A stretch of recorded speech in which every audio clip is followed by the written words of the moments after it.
কোটা বাতিল সহ চাকরিতে কোটা বাতিল সহ নানা দাবি কিন্তু তাদের পক্ষ থেকে করা হয় এবং এই দাবির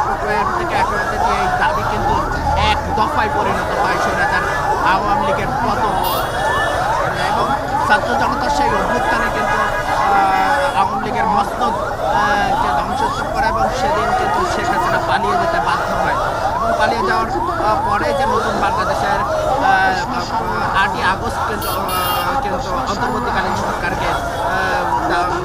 দেশের দায়িত্ব তুলে দেওয়া হয় এবং সেই তারপর থেকে অন্তর্বর্তীকালীন সরকার নানা রকম সংস্কারের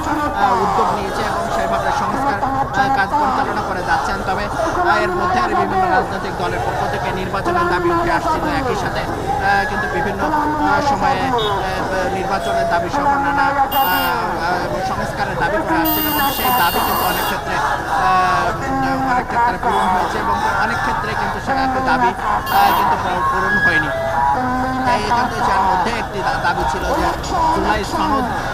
বাস্তবায়ন করা, সেই জুলাই সনদ বাস্তবায়ন না বলে কিন্তু কোনোভাবেই এই জুলাইয়ের যে ছাত্র জনতার যে রক্তের বিনিময়ে যে অভ্যুত্থান বাংলাদেশের মাটিতে হলো সেটি কিন্তু ব্যাহত হবে বলে আমাদেরকে তারা দাবি করছেন এবং দাবি যেন এই অভ্যুত্থান যেন ব্যাহত না যায় এবং অভ্যুত্থানের ছাত্র জনতার রক্ত কোনোভাবেই যেন ব্যাহত না হয় সেই দাবি কিন্তু তারা করেছেন। একটু দর্শক এই মুহূর্তে কিন্তু এখন ফরেন সার্ভিস একাডেমিতে যে এখন দীর্ঘ সময়ের অপেক্ষায় তারা কিন্তু বিভিন্ন স্লোগান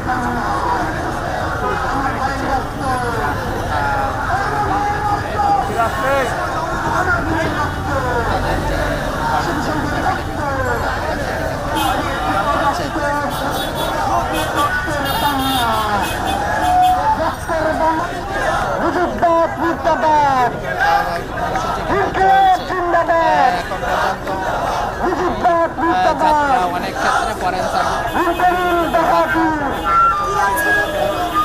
এখন পর্যন্ত কোনো বেশি বাধা ছাড়াই কিন্তু